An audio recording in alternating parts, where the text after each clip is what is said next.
Moving to Portugal is exciting, but one thing that often catches expats off guard is the bureaucracy. Portuguese bureaucracy can be complex, slow, and full of surprises, even for those who think they're prepared. From unexpected paperwork to long waiting times, here are 9 times Portuguese bureaucracy will surprise you. I'm Liz Bob, the expat's assistant, here to help you navigate the twists and turns of Portuguese administration.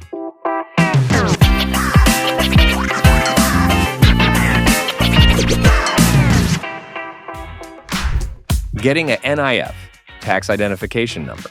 One of the first things you'll need in Portugal is a NIF, or tax identification number. While it sounds straightforward, the process can be surprisingly slow and often involves multiple visits to the tax office.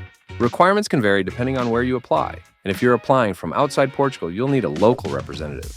This essential step can quickly turn into a hassle, especially for newcomers unfamiliar with the system. But here's the good news. I can handle this for you. I offer a service to obtain your NIF remotely and online, saving you the time and stress of navigating Portuguese bureaucracy alone. Opening a bank account. Opening a bank account in Portugal might seem straightforward, but it can be surprisingly complicated. Some banks require specific documents, like proof of address and a NIF, and the process can vary from branch to branch. Additionally, English-speaking staff may not always be available, adding a layer of challenge if you're not fluent in Portuguese. Be prepared for multiple visits and potential delays, and don't be surprised if different banks give you different information about requirements. Getting residency permits. Applying for residency in Portugal is known for being a lengthy and paperwork-heavy process.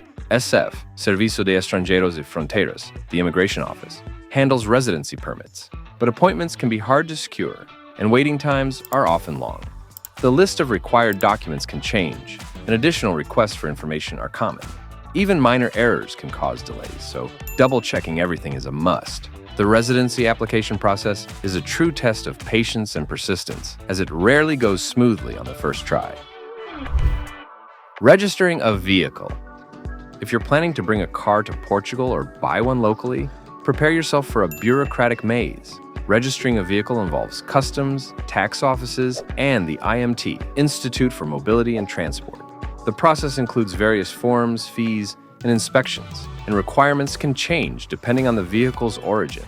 For many expats, registering a car is one of the most complex and surprising parts of Portuguese bureaucracy, often taking longer and costing more than anticipated.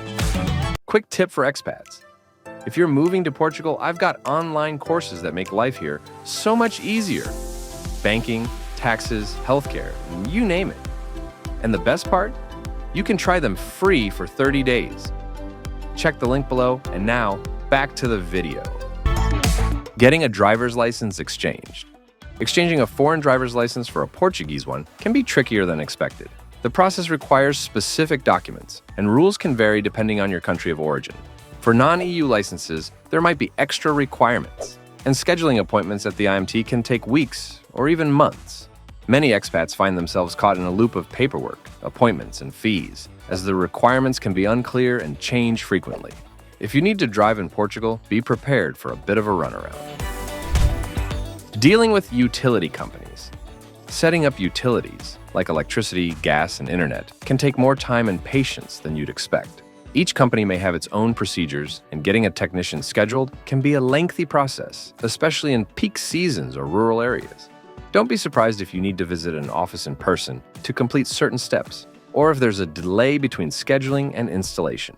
Flexibility and a bit of persistence are key when setting up utilities in Portugal. Navigating health insurance and public health care. Portugal offers both public and private health care, but navigating the system can be confusing. Registering with the public healthcare system requires a NIF and proof of residency, and even then, wait times for appointments can be long. Private health insurance is often recommended for quicker access to services, but even then, understanding what's covered and finding English-speaking providers can be challenging. For expats, the healthcare bureaucracy is an unexpected surprise, requiring patience and careful planning to ensure you're covered. Applying for a building permit. If you're planning on buying property and doing renovations, be prepared for a lengthy process to obtain a building permit. Portuguese regulations around construction and renovation are strict, especially in historic areas, and the application process involves several steps. Permits can take months to approve, and additional paperwork or inspections may be required along the way. Working with a local architect or legal advisor is essential to help navigate the requirements, but be ready for delays if you're making any changes to your property. Handling tax returns and declarations. Portugal's tax system has its own complexities, and filing tax returns can be a surprising challenge for expats. From different income brackets to specific rules for non-habitual residents, the Portuguese tax system requires careful attention to detail. Many expats are caught off guard by the paperwork, deadlines, and tax rates, especially if they're not fluent in Portuguese.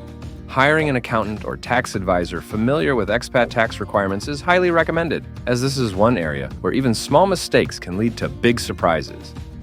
Thanks for watching. I hope this video helps you prepare for the twists and turns of Portuguese bureaucracy. If you found it helpful, don't forget to like, share, and subscribe for more expat insights. See you soon!